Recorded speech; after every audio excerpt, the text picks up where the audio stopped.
শেষ দিনের নির্বাচনী প্রচারে ঝড় তুললেন তমলুকের জাতীয় কংগ্রেস সমর্থিত বাম প্রার্থী সায়ন ব্যানার্জি। আগামী 25শে মে শনিবার ষষ্ঠ দফায় তমলুক লোকসভা কেন্দ্রের নির্বাচন হতে চলেছে। আজ প্রচারের শেষ দিন। সমস্ত রাজনৈতিক দলের প্রার্থীরা তাদের দলীয় কর্মী সমর্থকদের নিয়ে শেষ মুহূর্তের প্রচার চালাচ্ছেন জোর কদমে। এই বিষয়ে কোনো দিক দিয়েই পিছিয়ে নেই তমলুক লোকসভা কেন্দ্রের জাতীয় কংগ্রেস সমর্থিত বামফ্রন্ট মনোনীত সিপিআইএম প্রার্থী, তরুণ লড়াকু প্রার্থী, বিশিষ্ট আইনজীবী কমরেড সায়ন ব্যানার্জি। প্রচণ্ড দাবদাহকে উপেক্ষা করে বর্ণাঢ্য সুসজ্জিত বাইক মিছিল করে তিনি আজ সকাল থেকেই তার দলীয় কর্মী সমর্থকদের নিয়ে সকাল থেকেই নির্বাচনী প্রচার ও জনসংযোগ করেন তমলুকের বিভিন্ন জায়গায়। কখনো পায়ে হেঁটে, আবার কখনো হুটখোলা টোটোতে চড়ে তিনি নির্বাচনী প্রচার ও জনসংযোগ করেন। সায়ন ব্যানার্জিকে সামনে পেয়ে খুশি তমলুকবাসীরা।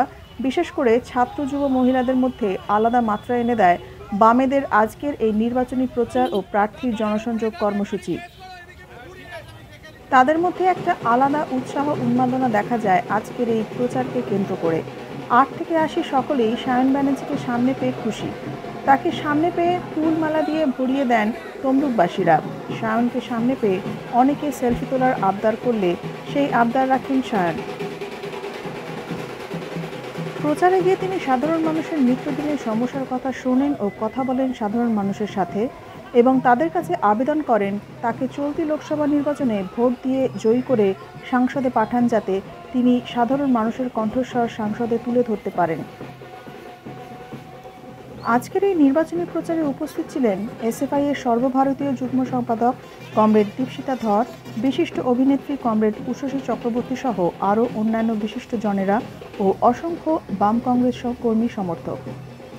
তমলুক পূর্ব মেদিনীপুর থেকে তন্ময় ভৌমিকের রিপোর্ট, সত্যম নিউজ।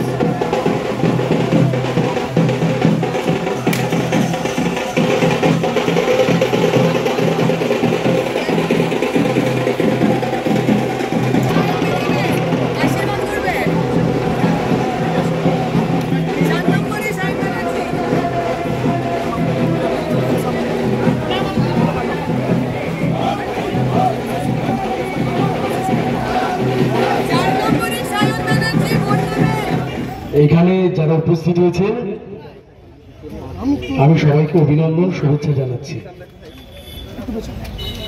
আজকে আমাদের মধ্যে উপস্থিত রয়েছে বিশিষ্ট অভিনেতা দীপাঞ্জন দা, মৌসুমীদি, এআইসিসি সদস্য পূজাদি রয়েছেন, দীপশিতা আমাদের শ্রীরামপুরের ক্যান্ডিডেট ছিল পার্টির। আজকে দীপশিতা এসছে সারাদিন প্রচারে অংশগ্রহণ করবার জন্য। এছাড়াও আপনারা যারা উপস্থিত হয়েছেন আমি সবাইকে অভিনন্দন, শুভেচ্ছা জানাচ্ছি। মেচেদা বাজার অঞ্চলে যত দূর অব্দি মাইকের আওয়াজ গিয়ে পৌঁছচ্ছে আমি সবাইকে শুভেচ্ছা অভিনন্দন জানিয়ে কেবল দুটো কথা বলছি। 48 ঘন্টা পরে ভোট, ভেবেচিন্তে ভোট দেবেন। একবার দিলে আর ফিরে পাবেন না। কিসের জন্য ভোট দেবেন, কেন ভোট দেবেন, পরিষ্কার হয়ে তারপর ভোট দিতে যাবেন। বামপন্থীরা আমরা পরিষ্কার করে বলেছি জিনিসের দাম কমাতে হবে। যেভাবে কেন্দ্রের বিজেপি সরকার, আমাদের রাজ্যে তৃণমূল কংগ্রেস একদিকে রান্নার গ্যাস, পেট্রোল, ডিজেল, বিভিন্ন খাবার, সবকিছু, ওষুধ থেকে শুরু করে সবকিছু দাম বাড়িয়েছে, আর অন্যদিকে আমাদের রাজ্যের বুকে যেভাবে বিদ্যুতের দাম বেড়েছে, এই সমস্ত জিনিসের দাম বেড়ে যাওয়ার ফলে আজকে অসুবিধার মধ্যে রয়েছে। তাদেরকে যদি কিছুটা সুবিধা করে দিতে হয় তাহলে বামপন্থীদের যেটাটা খুব দরকার। এবং তার সাথে গোটা দেশ জুড়ে যেমন বেকারত্ব বাড়ছে, পশ্চিমবাংলায় বেকারত্ব বাড়ছে, এই মেদিনীপুর এবং তমলুকেও বেকারত্ব বাড়ছে। প্রতি দুটো ঘর অন্তর 3 নম্বর ঘরে আজকে শিক্ষিত বেকার ছেলে মেয়েদেরকে খুঁজে পাওয়া যাচ্ছে। এই মেচেদা স্টেশন থেকে ট্রেন ধরে একের পর এক এই জেলার ছেলেমেয়েরা পরিযায়ী শ্রমিক হয়ে আজকে বাইরের রাজ্যে কাজ করতে চলে যাচ্ছে। তাই জন্য আমাদের দাবি শিক্ষিত ছেলে মেয়েদের কাজের ব্যবস্থা করতে হবে। আজকে বিজেপি এবং তৃণমূল কংগ্রেস কেবলমাত্র নিজেদের স্বার্থের জন্য, নিজেদের ক্ষমতায় থাকবার জন্য আজকে বাংলার মানুষকে হিন্দু মুসলমানের নামে ভাগ করবার চেষ্টা করছে। আমরা বলছি এ বাংলার মাটি, যে মাটিতে কবিগুরু রবীন্দ্রনাথ ঠাকুর আর বিদ্রোহী কবি নজরুল ইসলামের নাম একসাথে উচ্চারিত হয়, যে বাংলার মাটিতে একই সাথে সকালবেলা যখন কোথাও সূর্য নমস্কার হয় সেই সময়তে দূরের মসজিদ থেকে আজানের শব্দ ভেসে আসে। এই বাংলার মাটিতে যখন কোনো হিন্দু বাড়িতে বিয়ে হয়, তুমি লড়াইটা করতে পারবে তো? আমি সেই সাংবাদিক বন্ধুকে বলে এসেছিলাম যে ওটা আজকে অধিকারী গড় আছে, 4 জুনের পরে ওটা মানুষের গড় করে দিয়ে আসবো। এটাই হচ্ছে সবচাইতে বড় চ্যালেঞ্জ, কোনো কারুর গড় নয়। ভালো করে বুঝবেন কিসের জন্য লড়াই, কেন লড়াই। শিক্ষিত বেকার ছেলেরা মেয়েরা আজকে কাজ পাচ্ছে না। আমাদের বয়সী ছেলে মেয়েরা আজকে পরিযায়ী শ্রমিক হয়ে বাইরের রাজ্যে কাজ করতে চলে যাচ্ছে। নতুন কলকারখানা হচ্ছে না, শিল্প হচ্ছে না। আর সরকারি চাকরি, এই সিদ্ধা বাজারে যেমন আলু পটল বিক্রি হয়, তৃণমূলের পার্টি অফিস থেকে লাখ লাখ টাকার বিনিময়ে ওইভাবে সরকারি চাকরি বিক্রি হয়েছে। 2 চোখ ভরা জল নিয়ে এই তমলুকের ছেলে মেয়েরা এই মেচেদা স্টেশন থেকে ট্রেন ধরে কেউ চেন্নাই গেছে, কেউ কেরালা গেছে, কেউ ব্যাঙ্গালোর গেছে, কেউ মুম্বাই গেছে, কেউ দিল্লিতে গেছে। শিশির বাবু তার 3 ছেলের জীবনটাকে গুছিয়ে দিয়েছে। মাননীয় শিশির অধিকারী তার 3 ছেলে, দীপেন্দু অধিকারী, শুভেন্দু অধিকারী, সৌমেন্দু অধিকারী, 3 জনের জীবন গুছিয়ে দিয়েছেন। মমতা ব্যানার্জি তার ভাইপো অভিষেক ব্যানার্জির জীবন গুছিয়ে দিয়েছে। অধিকারী পরিবার কাঁথির, তারা নিজেরটা বুঝে নিয়েছে। সায়ন বলার সময় বলে দিয়েছে আর বেশি সময় নেই, 48 ঘন্টা, তাই তো? সায়নকে জেতাতে হবে, শোনা যাচ্ছে না, জেতাতে হবে। সায়ন জিতবে তো? তার জন্য আমাদের এখন থেকে বুথ কামড়ে পড়ে থাকতে হবে। এতদিন ধরে আপনারা পরিশ্রম করেছেন, প্রচার করেছেন, রোদ্দুরের মধ্যে তৃণমূল বিজেপি দুজনের রক্ত চক্ষু, কাউকে আপনারা ভয় পাননি। এবারে কিন্তু অন্যবারের মতো নির্বাচন হচ্ছে না।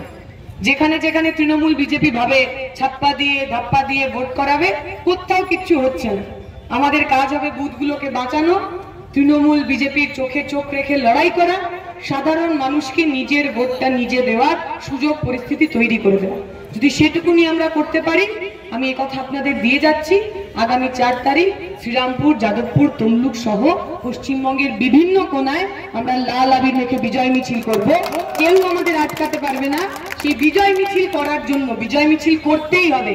এই জেদ নিয়ে, এই স্পিরিট নিয়ে নিজের বুথে বুথে ফেরত চলে যান।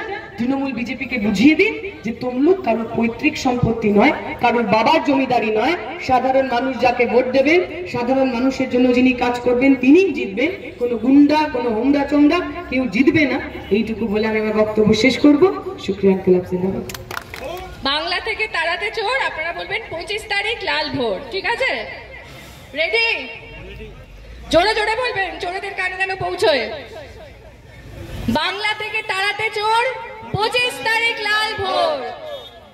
বাংলা থেকে তাড়াতে চোর। আমরা 34 বছরের বামফ্রন্ট সরকার দেখেছি। বামফ্রন্টের আমলে এই জেলায়, এই অঞ্চলে, পশ্চিমবঙ্গে হিন্দু মুসলমানদের মধ্যে কখনো কোনো দাঙ্গা দেখেছেন? কেন দেখেননি? রাইটার্স বিল্ডিং এ বসে আমাদের মুখ্যমন্ত্রী জ্যোতি বসু এবং বুদ্ধদেব ভট্টাচার্য হুঙ্কার দিতেন, পশ্চিমবঙ্গে কেউ দাঙ্গা করতে এলে আমরা তাদের মাথা ভেঙে দেব। আজকে এই মিটিং থেকে আমরা সবাই বলবো, এখানে দাঁড়িয়ে আছেন চাচি, ভাবি, সব মহিলারা আমার সঙ্গে একসাথে বলবেন, আমাদের অঞ্চলে কেউ দাঙ্গা করতে এলে আমরা তাদের মাথা ভেঙে দেব। ভাবি বলুন জোরে আরেকবার, এই অঞ্চলে কেউ দাঙ্গা করতে এলে আমরা তাদের মাথা ভেঙে দেব। এই অঞ্চলে কেউ ভোট লুট করতে এলে আমরা তাদের।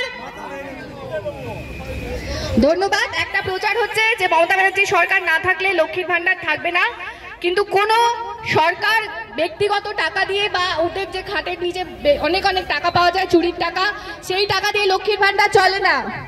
লক্ষ্মীর ভান্ডার চলে আপনার আমার করের টাকায়। সরকার আসবে যাবে, লক্ষ্মীর ভান্ডার থাকবে, এবং আমাদের সাংসদকে যদি আপনারা পাঠান পার্লামেন্টে, তাহলে আরো ভালো ভালো প্রকল্প আসবে। তাদের কোনো এমপি নেই। আমরা বলি, আমরা যেরকম এমপি, এমএলএ, পৌরসভা সব জায়গায় শূন্য, ঠিক সেই রকম জেলেও শূন্য। আজকে জেলখানাতে একের পর এক চোর। আপনারা এখানে দেখেছেন এই রাজ্যের যে সরকার চলছে সেখানে মানে ইট, বালি, কয়লা, গরু, আগের বার তো পায়খানাটাও খেয়ে নিয়েছেন। আগের পঞ্চায়েতে দেখলাম যে ব্যালটও চিবিয়ে খাচ্ছেন, এমন একটা সরকার। আর একদিকে চলছে সিধেল চোরের রাজত্ব। সিধেল চোর মানে হলো, ওই ছোটবেলা গল্প শুনতাম, দাদুদের কাছ থেকে মাটির ঘর থাকতো, শীত কেটে চোর ঢুকতো। আপনারা নিশ্চয়ই পরিচিত, চোরের গায়ে তেল মাখা থাকতো, যে চোরকে ধরতে গেলেই পিছলে যেত। আর কি থাকতো, যখন চোর ওই বাড়ির বাসনপত্র চুরি করে ওই গর্ত দিয়ে পালাতেন, তখন একটা লাঠি থাকতো সঙ্গে। লাঠিটাকে পায়ের নিচে নাচিয়ে নাচিয়ে আসতেন। মালিক ভাবতো ওই লাঠিটা বুঝি চোরের পা।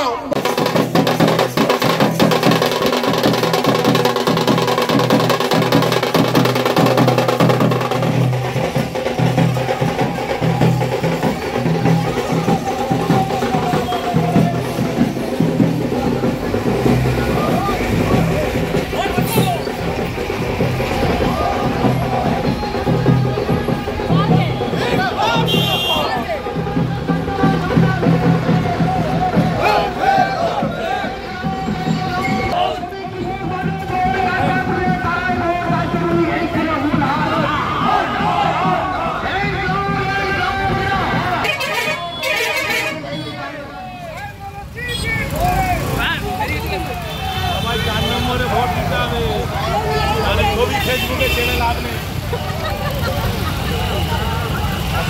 হ্যাঁ হ্যাঁ যাচ্ছি, চলো এগোচ্ছি, চলো চলো আমি যাচ্ছি আমি এগোচ্ছি, চলো।